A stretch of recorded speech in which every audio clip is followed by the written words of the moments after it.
Fala pessoal, aqui quem fala é Igor, sou profissional da educação física e mestre em educação física, com ênfase no tratamento da obesidade, e sou o host do podcast PachuCast.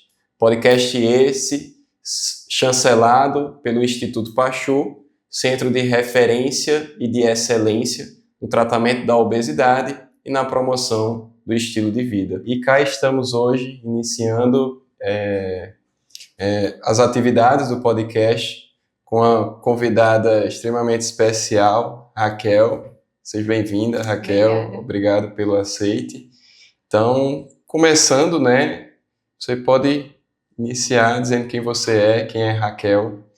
Eu sou Raquel, tenho 30 anos, sou farmacêutica, atualmente sou residente de saúde da família e comunidade. E Raquel, você veio aqui motivada, por uma questão da obesidade, em que você convive com ela todos os dias, perpassa pelos desafios atrelados a essa obesidade. E para a gente iniciar, como é que essa obesidade se deu início na sua vida, Desde quando ela te acompanha, para que a gente possa estar entendendo mais o que você passou e como tem passado. Eu sou obesa desde criança. Meus pais, eles também têm sobrepeso, são obesos. E acho que até os 5 anos eu tinha um peso normal. E eu lembro que minha mãe dizia que as pessoas... ela não estava me alimentando para eu não ser gorda como ela e painho. Então, assim, ela começou ela ficava chateada com esses comentários, Ela começou a dar estimulantes de apetite, como biotônico Fontoura, outros tipos de estimulante para que eu começasse a ganhar peso, porque até os 5 anos eu era bem magrinha mesmo. Aí, nessa transição de 5 para 6 anos, eu comecei a ganhar peso e desde então não parei, foi exponencial e a partir de mais ou menos dos 12 anos começou a ter aquela ideia, de vamos fazer uma dieta, uma atividade física para melhorar essa questão do peso, porque eu já era uma criança obesa e acabou sendo sempre uma alternância entre emagrecer e engordar, emagrecer e engordar. Mas assim, essa alternância veio até a adolescência? A vida toda, assim, até a parte de chegar a fazer a cirurgia bariátrica, Então, do início da adolescência, ali saindo da vida de criança para o início da adolescência e durante toda a vida adulta, Sempre alternava, e geralmente era dentro de um ano. Eu passava 6 meses emagrecendo, geralmente uma dieta extremamente restrita, e depois acontecia alguma coisa que eu não mudava muito a rotina, algum estresse. Aí ia para outra parte do ciclo, Que começava a engordar e sempre engordava mais do que eu tinha emagrecido. Então, se eu emagrecia 10 quilos, eu engordava 20. E assim ia até chegar ao quadro de uma obesidade mórbida.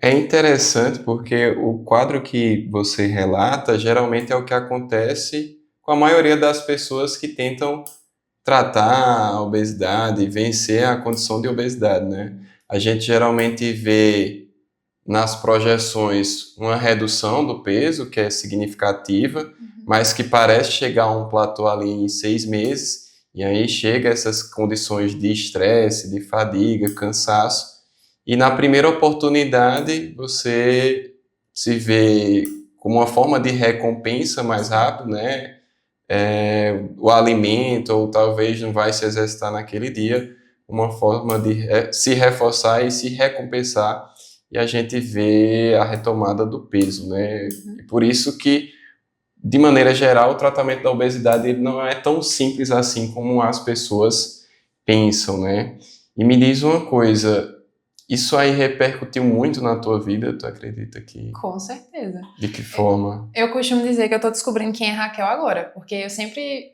era Raquel obesa. Tudo sempre girou em torno do meu peso, seja o excesso de peso, porque eu estava engordando, ou seja a questão de emagrecer, Então era sempre ao redor da comida e a questão ao redor do peso. Então, desde pequena eu lembro que muito, muito pequenininha ainda eu não usava mais roupa infantil, porque as roupas infantis não cabiam em mim, então eu tinha que usar roupa de adulto. À medida que eu fui crescendo, ainda ficava mais escasso, essa questão de poder escolher uma roupa, questão de estilo. Eu não tinha um estilo ou uma roupa que eu gostava de usar, era a roupa que cabia em mim. Questão de comer em público, de se envergonhar. Eu lembro que pequena, na parte de educação física, eu sempre gostei muito de me exercitar desde pequena. Mas eu odiava quando era, acho que a cada 3 meses, o professor fazia uma avaliação que tinha que todo mundo medir e pesar. Eu sempre ficava por último, porque eu odiava aquela sensação de, porque ficava sempre aquela expectativa, eita, quanto será que Raquel tá pesando? Sabe? Então, assim, eu digo muito com as minhas amigas que eu estou me descobrindo como pessoa e quem sou eu de fato agora, porque a questão do sobrepeso, da obesidade, de tudo isso não é mais um fator. Então agora eu estou tendo a liberdade de me entender no mundo como pessoa. Eu te perguntei de início quem era a Raquel, né? Quem era você, propositalmente, porque na maioria das vezes a gente vê a pessoa com obesidade se autorrelatando, se autodenominando uma pessoa com obesidade, e apenas isso, né? Ela não diz quem é ela a partir dos seus princípios, dos seus valores, porque na maioria das vezes, enquanto sociedade, a gente vê um grande estigma atrelado à obesidade, né? De que é uma questão de escolha, é uma questão somente de estilo de vida.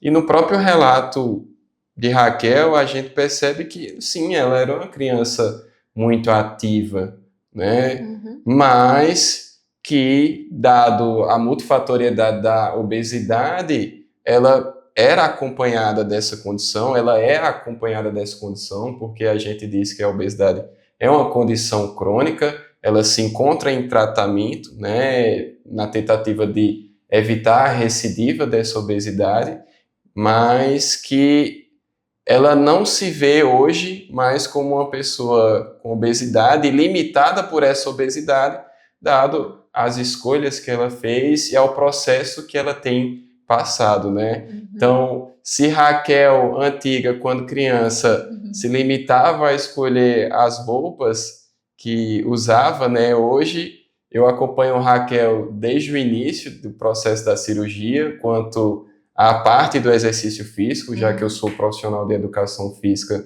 e acompanho essa parte do paciente bariátrico. E eu vejo Raquel nas redes sociais e nas postagens, né, do treino de Itapago, sempre com uma roupa bem estilosa, né? Então, a gente vê que Raquel se veste muito bem e ela sabe enaltecer a forma como se encontra, né? Se enaltecer. E o que é de extrema relevância para a continuidade desse processo, para o melhor tratamento, né? Digamos assim. E é interessante que você, hoje, não se limita à condição de obesidade, né? Você realmente é Raquel, com os seus valores, com os seus princípios, e não se retrata a somente uma pessoa com obesidade. Acho que uma das maiores mudanças é aquilo, que sempre, vou descrever Raquel, né? Alguém que não conhecia, não é aquela que é gorda. É uma menina que é gorda. Agora não sou mais descrita assim. E me diz uma coisa, nesse processo, Raquel, tu me disse que falou que passou, né, por questões de tratamento, ia lá 6 meses, fazia uma dieta muito restritiva, retomava o peso perdido, né? Mas quais foram os tipos de tratamentos que tu já tentou, você já tentou? Já usei... desde muito pequena, sabe? Minha mãe também, ela tinha aquelas lojas de produtos naturais, ela sempre trazia algum chá que era emagrecedor, alguma coisa assim. Então, toda essa pílula emagrecedora, chá, aqueles chás com diversas plantas que são diuréticos, né? Chá emagrecedor. Fiz tratamento daqueles... aquela coisa de substituir refeições por shake, chá também. Sibutramina, diversos medicamentos. Sibutramina, fluoxetina, usei Saxenda também. Várias coisas. Eu digo assim, tudo que eu tinha para testar de método ou de forma de emagrecer, eu fui em todos. E também fiz a questão do certo, né? Que seria a questão de, como as pessoas dizem que é a melhor forma, que é de dieta com acompanhamento. Também fazia muita dieta sem acompanhamento. Geralmente as dietas restritivas que eu fazia era muito assim, né? Aquela coisa da dieta da moda, faz uma dieta low carb, a dieta do ovo, dieta disso, dieta daquilo, dieta do chá. Então, foi tudo. Tudo que tinha para testar, eu testei. Em termos gerais, né, a gente vê que a mídia, ela influencia fortemente nessa perspectiva do tratamento da obesidade, né? Na verdade, se fala emagrecimento, a maioria das vezes. Mas quando a gente pensa numa condição já de obesidade mais grave, uma obesidade severa, a gente pensa no tratamento mesmo da obesidade, né? E hoje a gente tem diferentes meios para tratar essa condição. E eu acredito e vejo que quando bem acompanhado, né, o uso do medicamento, a dieta de forma personalizada, individual, a própria cirurgia bariátrica são tratamentos efetivos, sim, né? A gente tem hoje que para o tratamento da obesidade severa, a cirurgia bariátrica é o meio mais efetivo, né? Efetivo por ser sustentado por um maior tempo, né? E por trazer a remissão de diferentes doenças, né?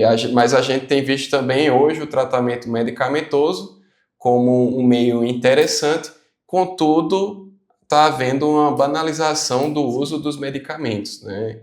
Então, nessa perspectiva de emagrecimento, não para tratar a obesidade, tratar uma condição.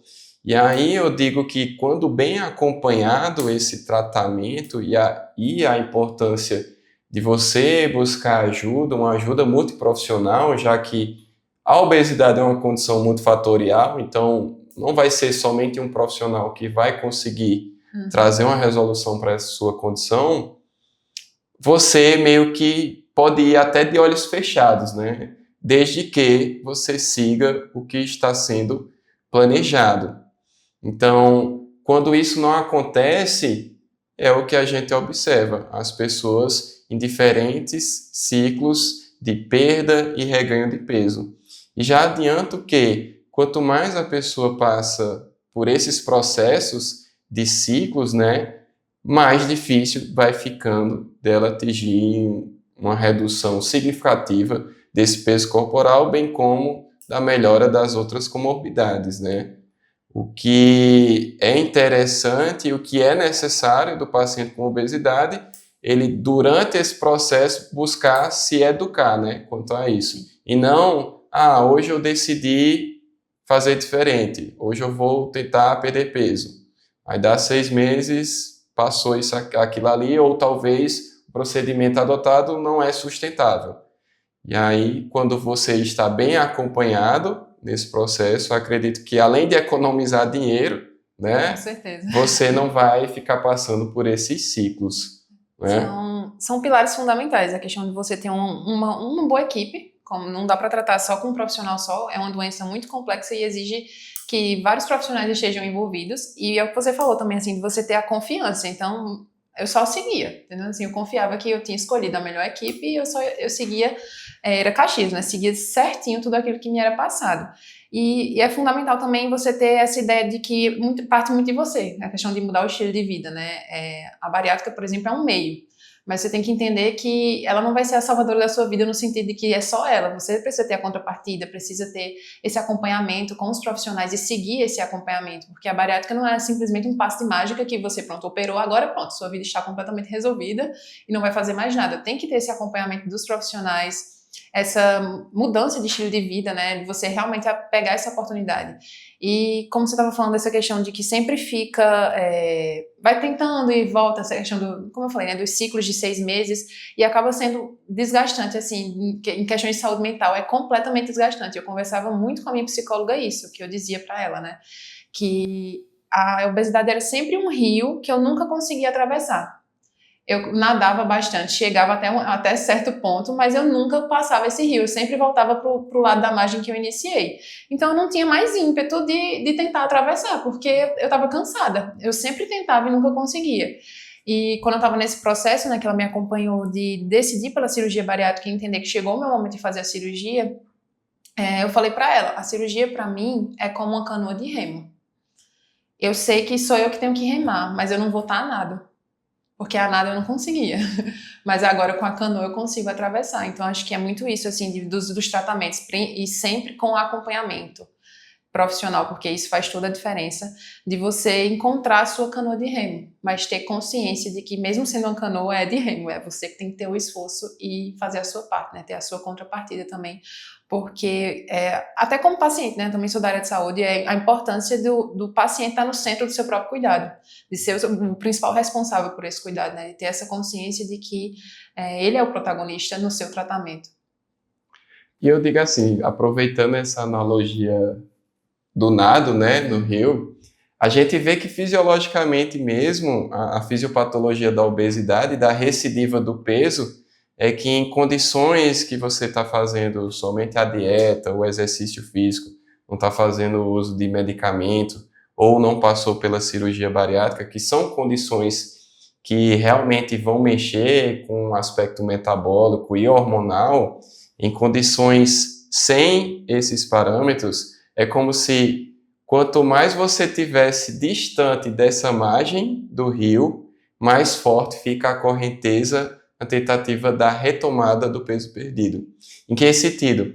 A gente vê hoje que em condições normais, para cada quilo de peso que você perde, o seu corpo se adapta, aumentando a sua fome, digamos assim, em 100 calorias e diminuindo o seu gasto energético em 30 calorias. Ou seja, quanto mais distante você ficar do seu maior peso atingido de vida, mais difícil será de você se manter naquela condição. Mais agressivo será as tomadas tidas pelo seu organismo, pelo seu corpo, na tentativa de voltar àquela condição. E aí, hoje, quando bem utilizados, bem indicados, o tratamento medicamentoso e a cirurgia bariátrica, principalmente nas condições mais severas, elas meio que viram essa canoa que facilita com que você passe desse rio, de uma margem para outra, mais facilmente. Mas que é preciso entender que isso é um meio que é efetivo, mas que verdadeiramente você também precisa mudar esse estilo de vida. E talvez aproveitar os excelentes resultados que você está tendo agora, no sentido de controle das comorbidades, na redução do peso corporal, se ver melhor nesse processo e saber como aliar estratégias que podem ser interessantes, são de longo prazo sustentáveis, para se ver motivada a continuar vencendo aquela batalha todos os dias. E a gente percebe na sua história justamente isso. Mas, assim, para te conhecer um pouquinho mais, né? Qual foi o ápice de peso, o maior peso atingido de vida, assim, que você já chegou? O maior peso que eu já cheguei foram 172 quilos. Com quantos anos? 28. 28 anos. Então, 172 quilos com 8 anos. Ao se ver em condições, vai na força de vontade, né? Vai fazer dieta, vai fazer exercício físico. Chegou a quanto? A reduzir quanto? O menor peso que eu cheguei a fazendo atividade física, porque, como eu falei, foram vários ciclos, né? Mas acho que o menor peso que eu cheguei fazendo esses tratamentos convencionais foram, acho que 103 quilos, foi o máximo que eu consegui chegar. Meu problema, eu consegui emagrecer, só que chegava um ponto que ficava mais difícil e era sempre aquele ponto de virada, né, que começava a questão de engordar tudo novamente e engordar mais do que eu tinha emagrecido. Mas nunca cheguei a menos de 100 quilos. E é justamente isso, eu retomo a essa ideia, né? Mais difícil do que perder o peso, na verdade, é manter o peso perdido, porque o seu corpo faz de tudo para retomar aquela condição. E aí você vai se ver se esforçando mais e mais e não conseguindo manter aquilo dali. E você viveu isso na pele até chegar a um ponto de decidir e observar através de estudo, acompanhamento, que a cirurgia bariátrica seria o melhor meio para estar iniciando esse processo de mudança, né, na sua vida. Então, chegou a fazer a cirurgia com 172 quilos? Não, eu fiz com 155, quase 156 quilos. Foi requerido isso, dessa perda de peso antes da cirurgia? Não, sabe aquela coisa de, iniciou o ano, 2023, né, eu sabia que eu iria fazer a cirurgia, então já fiquei, vou começar a mudar os meus hábitos. Aí eu me operei em março, aí de janeiro a março eu comecei a mudar os hábitos de fato, assim, tentar aquele caminho que eu já havia percorrido, né? Mas com essa consciência de que eu teria a ajuda da cirurgia bariátrica, aí acabei emagrecendo, fui dos 172 até 150, 156 mais ou menos antes da cirurgia, mas não foi requerido que eu emagrecesse para poder operar. Alguns pontos quanto a isso é que hoje não se tem, né, um consenso e uma necessidade de perda de peso para realizar a cirurgia, né? Pode ser interessante. Nos casos de super obesidade, é indicado, né? Porque o volume, principalmente do fígado, está muito grande e pode atrapalhar o procedimento cirúrgico. Mas, de modo geral, não é uma indicação, né? É interessante no sentido de mudança do estilo de vida, né? Porque pode lhe adiantar lá na frente, após a cirurgia, e você estar mais habituado àquela condição, você se recuperar mais rápido, você ter um melhor prognóstico da cirurgia, né? E você se ver mais ativa o quão antes possível. Isso parece ser interessante, por isso que também não é indicado fazer essas despedidas antes da cirurgia, né? Foi exatamente a recomendação que a Ana Paula me deu. Ela disse, as pessoas têm muito costume de dizer, nunca mais eu vou poder comer, nunca mais eu vou poder ir no rodízio, nunca mais eu vou poder fazer nada, então eu vou me despedir agora, porque essa é a minha última chance. E ela falou, vai ficar mais difícil para você ir no processo, né? Porque tem a questão da dieta líquida, tem as etapas. Então eu já fui com essa mentalidade também, ela já me falou, não faça essas despedidas. E eu já tinha começado também, né, a questão de mudar o estilo de vida. Então foi mais tranquilo, assim, o processo. Foi bem mais tranquilo, justamente como você é bem chata nisso, né? De você seguir as recomendações dos profissionais que você escolheu para te acompanhar. Porque facilita muito a sua vida. E principalmente no momento que você vai operar, eu tinha o costume eu gostava muito de ver relatos de pessoas que passaram pelo mesmo processo. E assim, na internet tem tudo, né? Então você vai ver pessoas que foi a pior decisão da minha vida, nunca mais eu tive qualidade de vida.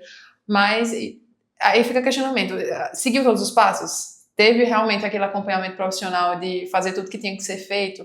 Mas também tem um lado bom, né? De acompanhar pessoas e ver como é esse processo, né? De saber que você tem apoio e que é uma forma de se manter atento, né, informado, mas também de não se desesperar, porque como eu falei, na internet tem de tudo, então assim, vi tal coisa, você recorre aos profissionais que você estão te acompanhando para saber se aquilo ali se aplica a você ou não, se é realmente verdade, então te dá segurança de só confiar e seguir.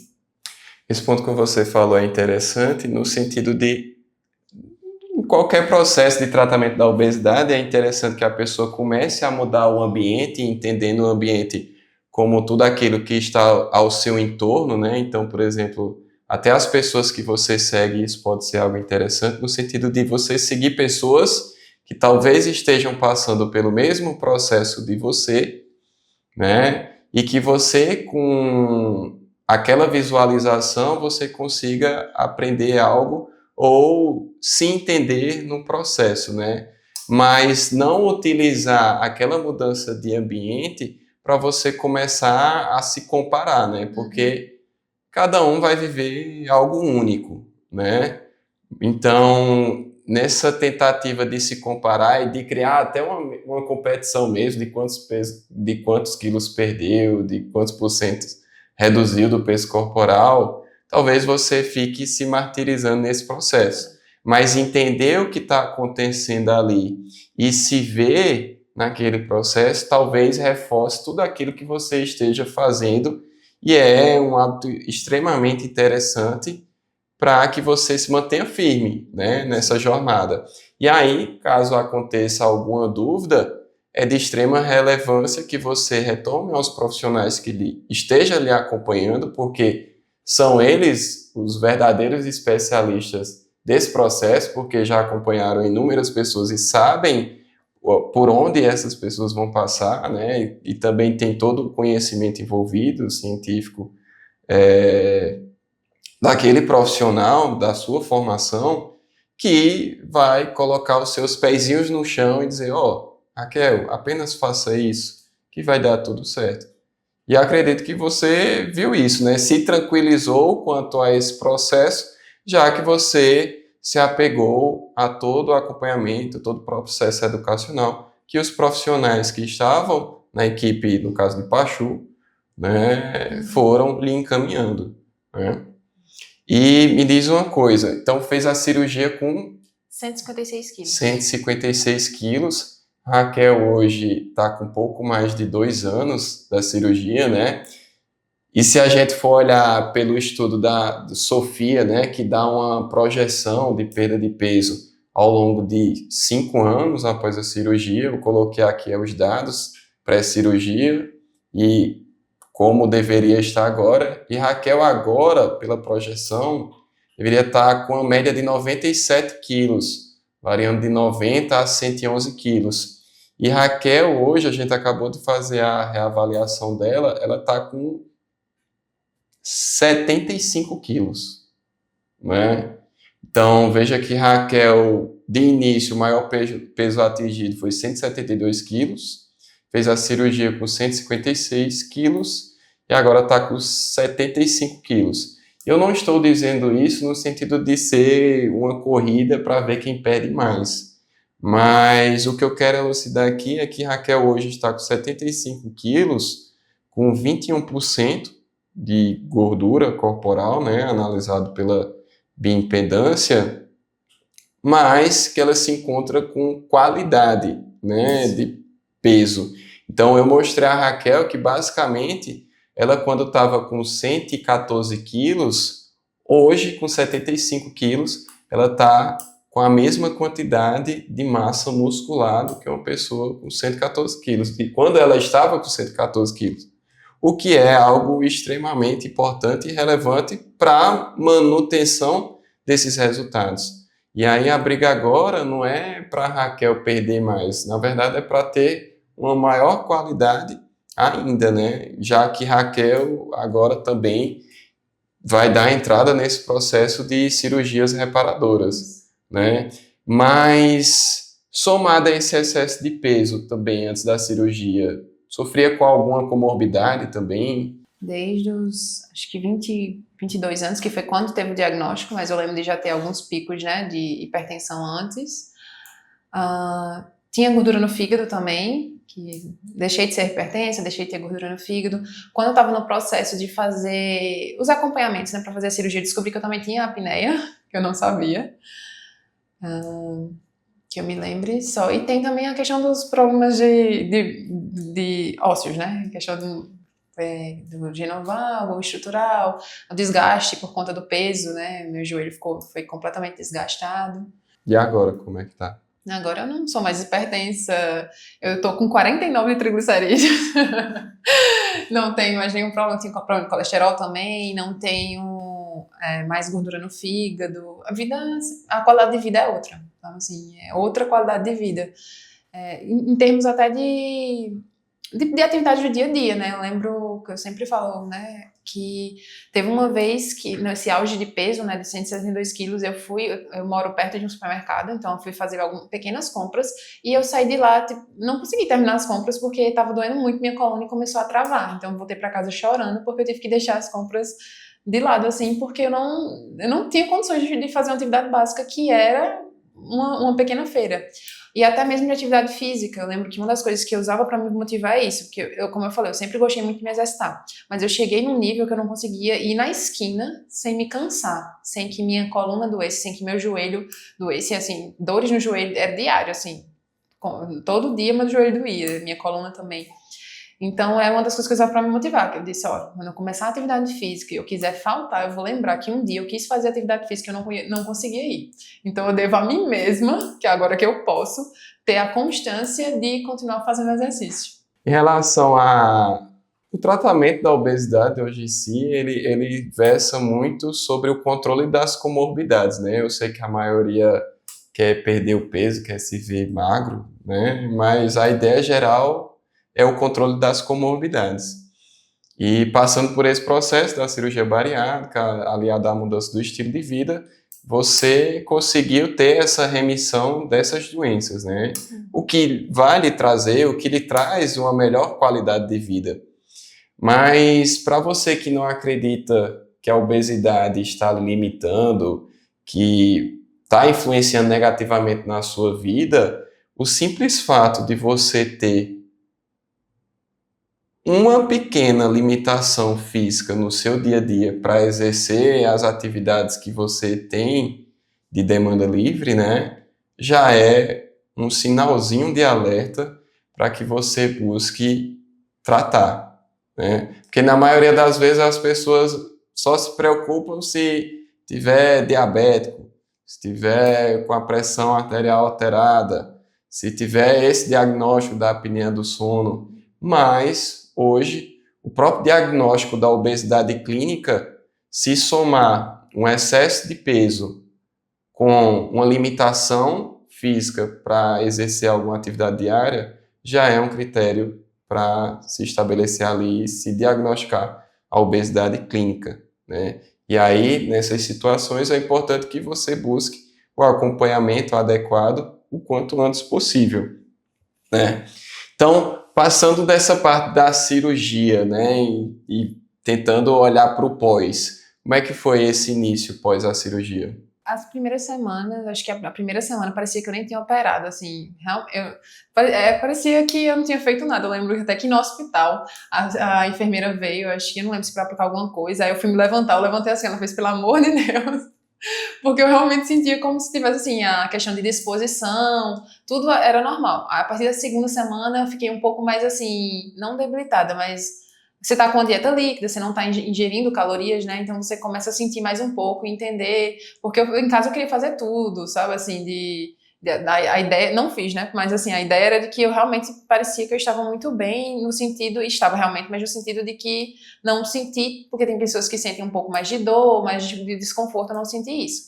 A partir da segunda semana foi quando eu comecei a me sentir assim um pouco mais cansada e tudo mais. Mas aí foi aquela coisa de seguir no processo, seguir a dieta, a recuperação, o acompanhamento, né? Porque no início o acompanhamento é maior, a frequência com que a gente tem as consultas é maior.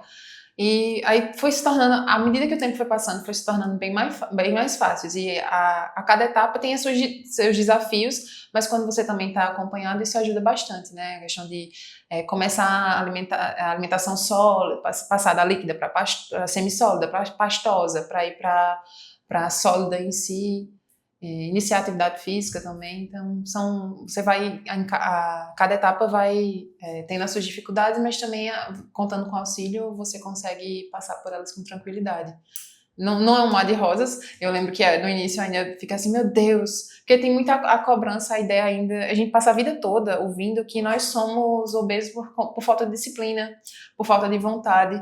Então eu lembro que uma vez eu parei assim, eu disse, meu Deus, por que eu me deixei chegar nesse estado, sabe, assim, porque eu não cheguei num ponto de que eu poderia tentar por outros meios, porque tem muito processo até hoje de que você vai se desfazendo, né, porque você passou a vida toda ouvindo aquilo ali, você construiu uma mentalidade em cima daquilo, por isso que, assim, acompanhamento psicológico também é muito importante. Então, assim, eu acho que em alguns momentos eu ficava assim, meu Deus, por que eu fiz? Por que eu me deixei chegar nesse momento? Mas aos poucos, com o acompanhamento, entendendo, se conhecendo, se descobrindo, as coisas foram ficando mais claras, sabe? Assim, eu não me arrependo jamais de ter feito. Foi uma coisa que foi minha canoa de remo, sabe? Que me ajudou a sair daquele estado. Mudou minha vida completamente. Inclusive, eu tenho uma anemia ferropriva desde os 18 anos. A primeira vez que eu consegui, por mais absurdo que seja, a primeira vez que eu consegui ter uma hemoglobina nos padrões normais foi após a bariátrica. Porque foi realmente a questão do acompanhamento, né? De você estar ali sempre sendo acompanhado, ter aquele alerta, fazer a suplementação certinha. Foi quando eu comecei, eu disse, nunca tive uma hemoglobina de 13. E após a bariátrica eu tive isso, que geralmente a gente vê o contrário, né? Que eu vejo muitas pessoas falando assim, não quero operar porque eu vou ter que passar a vida toda tomando vitamina. Primeiro, hoje em dia, quem é que não precisa suplementar alguma coisa? E segundo, eu era hipertensa, eu ia passar o resto da vida tomando medicamentos, e quando ficasse mais velha, iriam fazer vários, não ia ficar provavelmente na monoterapia, eu ia ter que adicionar outros medicamentos. Então, assim, isso aí é o de menos. Essa é a menor das preocupações. A gente olha de modo geral, a nossa alimentação é tão pobre, né, em nutrientes, que todo mundo, na verdade, se fosse dosar suas medidas aí, sanguíneas, gente precisaria de um suporte nutricional adequado, né, para estar cumprindo os micronutrientes, mas quem sabe também está fazendo uso de suplementação, né, e para o bariátrico é essencial nesse ponto. Mas eu queria deixar cá algumas coisas em relação à tua fala, no sentido, talvez essa recuperação mais rápida se deu justamente porque você já tinha um estilo de vida mais ativo antes da cirurgia, né? Que pode acelerar esse processo, mas que hoje em dia, de maneira geral, também a gente vê que a recuperação da cirurgia é rápida, principalmente por ela ser menos invasiva, né? Pela videolaparoscopia. De outro modo, a importância, mais uma vez, desse acompanhamento multiprofissional e de profissionais que são especialistas nessa condição, porque não vai ter esses estigmas atrelados à obesidade de que bastava disciplina, força de vontade para você não estar naquela situação, né? Porque esses profissionais verdadeiramente entendem da condição, né? E vê essa condição como uma doença que precisa ser tratada e bem acompanhada e respeitada, claro, né? E frente também à atividade física, né? Você se adequou. Para vocês terem noção, Raquel, ela tem artrose nos joelhos, tem o joelho valgo de forma estrutural e tem condromalácia grau 3. Ela poderia utilizar de diferentes formas justificativas para não ser uma pessoa tão ativa fisicamente, né? Mas ainda assim, desde quando eu iniciei o acompanhamento com Raquel, até hoje, muito pelo contrário, eu digo, Raquel, faz menos. Porque ela já quer fazer demais, né? E Raquel treina força, faz musculação, faz exercícios cardiorrespiratórios. É claro que respeitando sua condição e fazendo algumas adaptações quanto a exercícios, quanto ao controle de carga e intensidade, mas que ela se vê muito ativa e pela análise própria da composição corporal dela e da sua capacidade física, eu disse a ela, Raquel, tu tem uma condição de uma pessoa que é atlética, é um atleta, né? Então, primeiramente, mérito dela, né? Claro, porque ela que buscou conhecer mais sobre o processo e está sendo bem acompanhada, né? E seguir o planejamento, porque de nada adianta também ter o melhor planejamento do mundo, ter os melhores profissionais lhe acompanhando se você não seguir o que está sendo proposto, né? E, de segundo modo, também a equipe que soube lhe educar e te acompanhar muito bem, né? Então, hoje em dia, tá se exercitando direitinho, tá seguindo dieta, batendo cota proteica, se hidratando bem, suplementando. Como é que tá a Raquel hoje na sua rotina diária? A Raquel de hoje é muito fruto também da Raquel do início, que resolveu investir em mudança de estilo de vida e ter um bom acompanhamento. Então, assim, eu gosto de ter, você sabe, né? Você me acompanha, de ter aqueles checklists diários de bater meta de água, de bater meta de proteína. Não de ficar também naquela coisa de, ai meu Deus, eu não posso sair da dieta, porque tem muito processo, né? Você vai, aos poucos, você vai progredir na quantidade de alimentação também, e aí tem os processos de você dizer, meu Deus, será que eu tô comendo demais? Será que eu tô comendo de menos? Por isso que é importante também ter um profissional. E hoje, assim, tento sempre na rotina bater meta de água, que é como uma amiga minha me falou, eu fiz, minha filha, se você não consegue bater uma meta de água, tá difícil você fazer alguma coisa, viu? Porque água é muito fácil, né? Não tem gosto. Então, assim, é só o costume mesmo de andar com uma garrafinha, de se hidratar, porque é muito importante, as pessoas ignoram essa questão de beber água, né? Sempre exercício físico, né? Manter aquela constância na academia. Eu lembro que no início eu não gostava muito de fazer exercício, mas assim, se torna um hábito e um hábito que você gosta. Hoje em dia eu sofro quando eu não.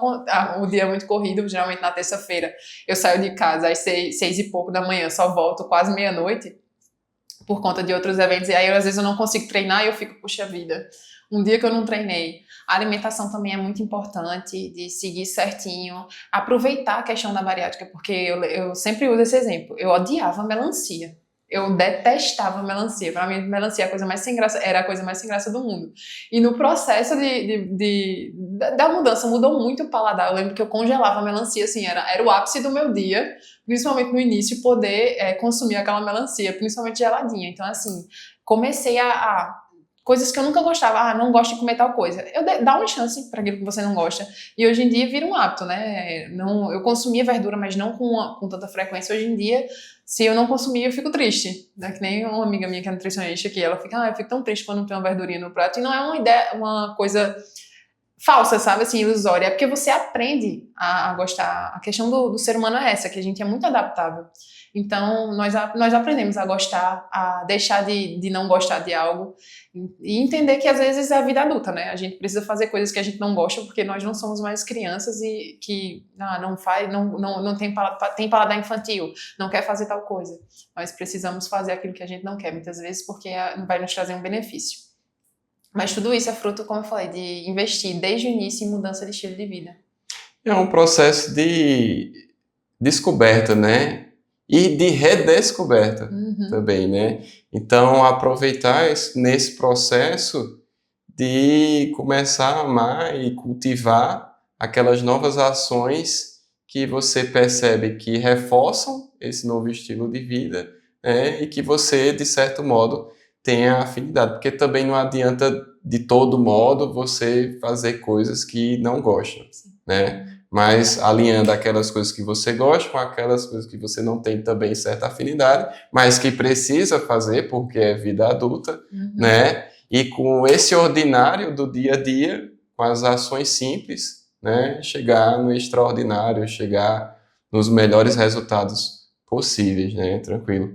E finalizando, chegando ao final, né, dessa conversa, foi muito bacana, proveitosa, acredito eu. Quais são as perspectivas futuras? Se Raquel tem alguma mensagem para deixar quem está passando por esse processo, ou vai passar, ou fica naquele estágio de contemplação, procurando saber se vai fazer ou não, se há uma solução ou não. O que é que Raquel tem a dizer? Agora está nessa etapa de cirurgia reparadora. Acho que é uma outra etapa que ajuda a concluir esse processo, né? Como você falou, a obesidade é um tratamento para o resto da vida, mas de chegar nesse momento de conclusão, sabe? De passei pela bariátrica, emagreci, cheguei num peso adequado, num estilo de vida adequado, com qualidade, e agora concluir esse processo com as cirurgias reparadoras. Manter essa questão dos hábitos, né, continuar nesses hábitos, e principalmente o que eu quero falar, nessa questão de que é até clichê da gente falar, viva o processo, mas é muito isso, porque eu sempre fui de pessoa que pensava, eu só vou ser feliz, eu só vou conseguir, eu só vou me sentir bem quando eu chegar em tal peso, mas não se chega em tal peso de uma hora para outra, a gente tem que aproveitar esse momento de, sabe, eu amava a sensação de, eu consegui ir hoje para academia, eu não falhei comigo mesma hoje, consegui ir para academia, consegui me alimentar bem. Então, se você vai nesse dia a dia, quando a gente pensa a longo prazo, você colocar uma meta muito distante, essa meta fica muito difícil. Mas se você coloca em pequenas metas de, minha meta hoje é conseguir treinar, é conseguir me alimentar bem, fica muito mais fácil. E, no geral, é isso, sabe? De entender que existe uma luz nesse fim do túnel, que é possível que você saia desse fundo. Pô, se eu conseguir, você consegue também. Tem um versículo que eu gosto muito, que é no Salmo 126, 5, que é: aqueles que semeiam com lágrimas, com cânticos de alegria colherão. E muitas vezes, no seu processo, você vai semear com lágrimas. Não vai ser fácil, você vai se questionar o que é que você está fazendo. Mas saber, assim, de que tem saída, sabe? Para mim, a questão da fé foi fundamental, de saber que tudo tinha propósito, que nada daquilo ia ser em vão, que eu iria chegar nessa outra margem, né? Iria conseguir colher com alegria aquilo que eu estava semeando com lágrimas. Então, no geral, é isso. Foque no que você pode fazer hoje, na sua pequena meta. Encontre alegria nessa pequena meta sendo batida, porque chegar naquela meta distante acaba sendo uma consequência disso. E acolha, às vezes, o sentimento triste de que você está passando daquele processo, mas sabendo que vai produzir bons frutos. Viver o ordinário, né, para chegar no extraordinário. E mais importante do que se apegar às metas de resultado é identificar quais as metas do processo que precisam ser feitas para chegar nesse melhor resultado, né? Então, acredito que a gente findou bem, né, essa conversa, foi muito proveitosa. Você que assistiu até agora, espero lhe encontrar nas próximas conversas, né? E o intuito mesmo desse podcast é realmente trazer informação acerca do tratamento da obesidade e também em como você, com hábitos comuns, né, ordinários, atingir esse extraordinário pela mudança do estilo de vida. Então, até mais, até a próxima.